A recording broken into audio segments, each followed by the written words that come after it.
حضرت صہیب رومی رضی اللہ تعالی عنہ کا ذکر خیر ہم کرنے لگے ہیں۔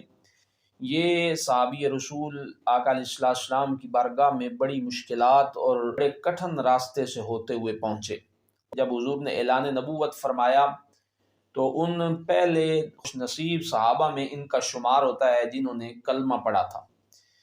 تو حضرت صہیب رومی رضی اللہ تعالیٰ عنہ کے بارے میں ایک بڑی دلچسپ اور اہم بات یہ ہے کہ یہ رومی النسل نہیں تھے، یعنی نام کے ساتھ رومی لگا ہوا ہے تو اس کا مطلب کافی سارے لوگوں کو نہیں پتا، وہ رومی سمجھتے ہیں، لیکن اصل بات اور حقیقت یہ ہے کہ یہ عربی النسل تھے۔ جو قبیلہ تھا والد کی طرف سے وہ قبیلہ بنو نمیر ہے، اور والدہ کی طرف سے جو قبیلہ ہے وہ قبیلہ بنو تمیمی ہے۔ تو یہ عربی النسل ہیں۔ والد کا نام ان کا سنان ابن مالک ہے۔ سنان ابن مالک نمیری ایران کے کسی شہر میں گورنر تھے۔ ایک دن والدہ کے ساتھ اور اپنے بہن بھائیوں کے ساتھ سیر و تفریح کی غرض سے عراق کی ایک بستی ہے جس کا نام سینا ہے، وہاں پہ گئے۔ والدہ ان کی ساتھ تھی۔ ان کے قافلے پر عراق کی بستی سینا میں حملہ ہوا اور یہ حضرت صہیب گرفتار ہو گئے، اغوا ہو گئے۔ ڈاکوؤں نے آپ کو پکڑ لیا، ڈاکوؤں نے انہیں روم میں جا کے بیچا۔ جب روم میں بکے تو بچپن کا زمانہ تھا، وہاں پہ ہی انہوں نے بلوغت کی عمر کو پایا، تو نام صہیب تھا تو روم میں بالغ ہوئے تو وہ پہچان بن گئی جس کی وجہ سے صہیب رومی کہلوانے لگ گئے۔ جب یہ اپنے آقا کے پاس تھے، وہاں ایک راہب نے اللہ کے آخری نبی حضرت محمد مصطفیٰ صلی اللہ علیہ وآلہ وسلم کا ذکر خیر کیا اور کہا کہ ایک اللہ کا آخری نبی دنیا میں مبعوث ہوگا اور اس کا جو شہر ہوگا جہاں وہ پیدا ہوگا اور اعلان نبوت فرمائے گا وہ پہاڑوں والا شہر ہے، اور وہاں پہ اللہ کا گھر ہے، مکہ المکرمہ، بیت اللہ شریف، وہاں پر وہ پیدا ہوگا۔ تو حضور کا نام سنا تو محبت ہو گئی۔ اب یہ اسی کشمکش میں رہتے کہ کب میں مکہ میں جاؤں اور اس نبی کی مجھے زیارت ہو جائے۔ تو اللہ کی طرف سے کرنا ایسے ہوا کہ یہ بکتے بکاتے مکہ میں آ گئے، اور مکہ میں عبداللہ بن جدعان نے انہیں خرید لیا۔ یوں سمجھ لیں کہ ان کی دعا قبول ہوئی۔ عبداللہ بن جدعان بہت بڑا کافر تھا، لیکن ساتھ ساتھ بہت بڑا تاجر بھی تھا، تجارت اس کی بہت وسیع و عریض تھی۔ تو حضرت صہیب رومی رضی اللہ تعالیٰ عنہ رنگ بھی گورا تھا، لکھنا پڑھنا جانتے تھے، ذہین بھی تھے۔ تو عبداللہ بن جدعان جو ان کے آقا تھے ان کا کاروبار سنبھالنے لگ گئے۔ انہیں اتنا زیادہ فائدہ اور منافع ہوا کہ صہیب رومی رضی اللہ تعالیٰ عنہ عبداللہ بن جدعان کے کاروبار میں برابر کے شریک ہو گئے۔ عبداللہ بن جدعان نے آپ کو مکاتب کیا۔ مکاتب وہ غلام ہوتا ہے کہ جس کے ذمے اتنی رقم لگا دی جائے، مثلاً کہ 2 لاکھ یا 4 لاکھ، کہ اتنے پیسے مجھے کما کر دے دو تو تم آزاد ہو۔ آپ نے عبداللہ بن جدعان کو وہ رقم جو آپ کی طے پائی تھی کما کر دے دی اور آپ آزاد ہو گئے۔ آپ اکثر کہتے رہتے تھے متا یکون ذالک، کہ کب وہ نبی آئے گا۔ تو ایک دن انہیں پتہ چلا کہ اعلان نبوت ہو گیا ہے۔ گلی میں جا رہے تھے تو آگے سے حضرت عمار ابن یاسر رضی اللہ تعالیٰ عنہ ان کی ملاقات ہوگی۔ صہیب رومی نے پوچھا کہ تم کہاں جا رہے ہو؟ کہا تم کہاں سے آ رہے ہو؟ کہا میں تو اللہ کے آخری نبی حضرت محمد مصطفیٰ صلی اللہ علیہ وآلہ وسلم کی بارگاہ سے آ رہا ہوں۔ چونکہ دوست تھے تو ان سے بات چھپائی نہیں۔ تو حضرت صہیب رومی فرمانے لگے یا کہ میں بھی انہی کی طرف جا رہا تھا، تو اب مجھے بتا بھئی ان کے بارے میں تیری رائے کیا ہے؟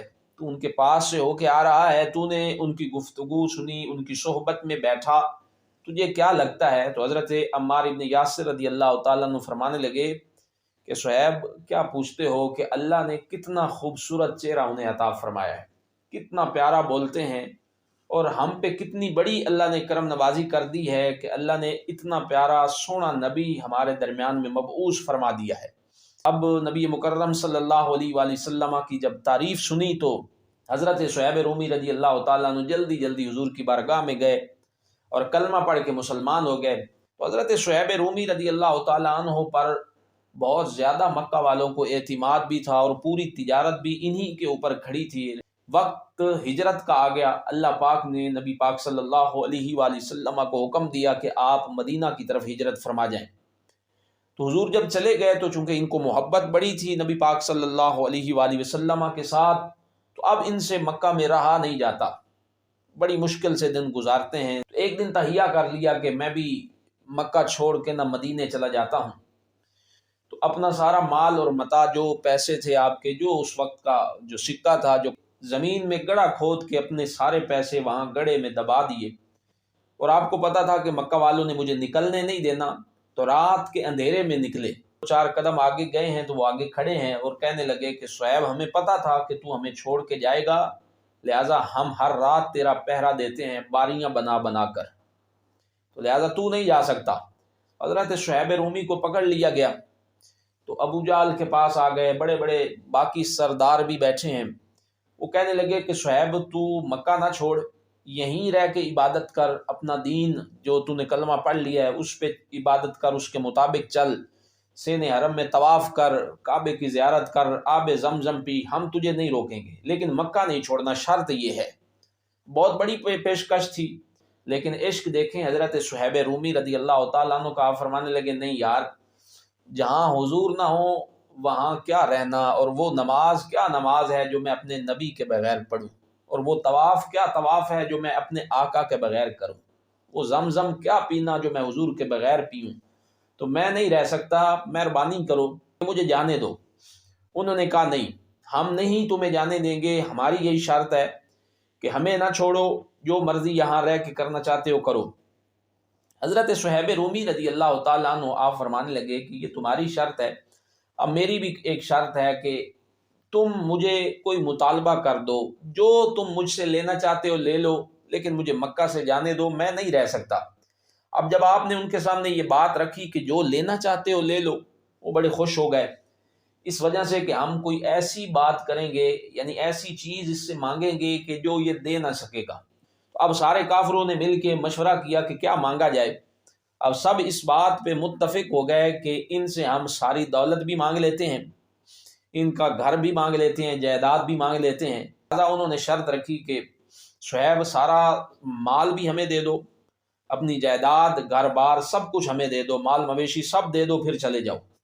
حضرت صہیب رومی نے جب سنا تو اللہ کا شکر ادا کیا، خوش ہو کے کہنے لگے شکر ہے تم نے یہ مانگا ہے، 1 منٹ دیر نہیں لگائی، کہا سارا کچھ لے جاؤ، مجھے مدینے جانے دو۔ آگے بڑھ کے اگلی بات کر دی کہ صہیب ہم تمہاری سواری بھی تم سے لے لیں گے۔ آپ نے کہا یار سواری بھی لے لو، میں پیدل چلا جاؤں گا، بس مجھے مدینے جانے دو۔ اب وہ بڑے حیران ہو گئے، سواری لے لی ہے، مال لے لیا ہے، جانور لے لیے ہیں، گھر لے لیا ہے، سب کچھ لے لیا ہے۔ تو اس وقت وہ کہنے لگے صہیب تیرا مال کہاں ہے، جو پیسے تم نے کمائے کہاں ہیں؟ تو آپ نے فرمایا میرے گھر کے ساتھ جاؤ، میں نے گڑھا کھودا ہوا ہے، اس کے اندر میں نے دبائے تھے، جا کے سارے نکال لو۔ ابو جہل آگے بڑھ کے کہنے لگا صہیب ایک بات تو بتا کہ یہ اتنا بڑا عشق اور محبت تجھے کیسے ہوگی کہ سارا کچھ دے رہا ہے، کوئی تھوڑا سا تو سوچ لے۔ حضرت صہیب فرمانے لگے کہ ابھی تجھے اس بات کا اندازہ نہیں ہوگا کیونکہ تم نے محبت کی نہیں ہے۔ تو حضرت صہیب رومی رضی اللہ تعالیٰ عنہ وہ حضور کے غلام، حضور کے جانثار صحابی، اللہ کے بندے جنہوں نے نبی پاک صلی اللہ علیہ وآلہ وسلم کے لیے، دین کے لیے سب کچھ نچھاور کیا، مدینہ شریف پہنچے، اور حضور اس وقت مسجد قباء میں، جو مدینہ شریف سے تھوڑی سی باہر تھی، مسجد قباء میں جلوہ افروز تھے، وہاں آپ تشریف فرماتے صحابہ کے درمیان، اور صحابہ فرماتے ہیں کہ حضور بار بار مکہ کے راستے کی طرف دیکھ رہے تھے۔ حضرت صہیب رومی پہ حضور کی نظر پڑی تو آقا علیہ السلام کا چہرہ مبارک کھل اٹھا گلاب کی طرح اور چاند کی طرح روشن ہو گیا، تو حضور نے سینے سے لگایا، جو سینے سے حضور نے لگایا تو حضرت صہیب رومی رضی اللہ تعالیٰ عنہ کے آنسو نکل پڑے، اور فوراً فرمانے لگے حضور میرے ساتھ یہ ہوا ہے، اپنی ساری بات کارگزاری سنانے لگے۔ تو حضور مسکرا کے فرمانے لگے صہیب تو نہ بتا، میں جانتا ہوں کہ تو کتنا بڑا سودا کر کے آیا ہے۔ سبحان اللہ۔ قرآن کی آیت پڑھی کہ صہیب ادھر تو نے سودا کیا ہے، ادھر رب نے تیری شان میں قرآن نازل فرمایا ہے، اور قرآن کی آیت ہے وَمِنَ النَّاسِ مَن يَشْرِي نَفْسَهُ ابْتِغَاءَ مَرْضَاتِ اللَّهِ وَاللَّهُ رَءُوفٌ بِالْعِبَادِ، اور کوئی اپنی جان بیچتا ہے اللہ کی مرضی حاصل کرنے میں، اللہ کی چاہت میں، اور اللہ تعالیٰ اپنے بندوں پر بڑا مہربان ہے۔ یہ قرآن کی آیت حضرت صہیب رومی رضی اللہ تعالیٰ عنہ کے لیے نازل ہوئی، اور حضور نے ساتھ فرمایا صہیب تو بڑی نفع والی تجارت کر کے آیا. پہلے تو تجارت کرتا تھا، پیسے کماتا تھا، آج تو نے تجارت کی ہے، تو نے اللہ کی رضا کو بھی کما لیا ہے، اللہ کے نبی کی رضا کو بھی حاصل کر لیا ہے. اللہ ہمیں عمل کی توفیق نصیب فرمائے. وآخر دعوانا ان الحمد للہ رب العالمین.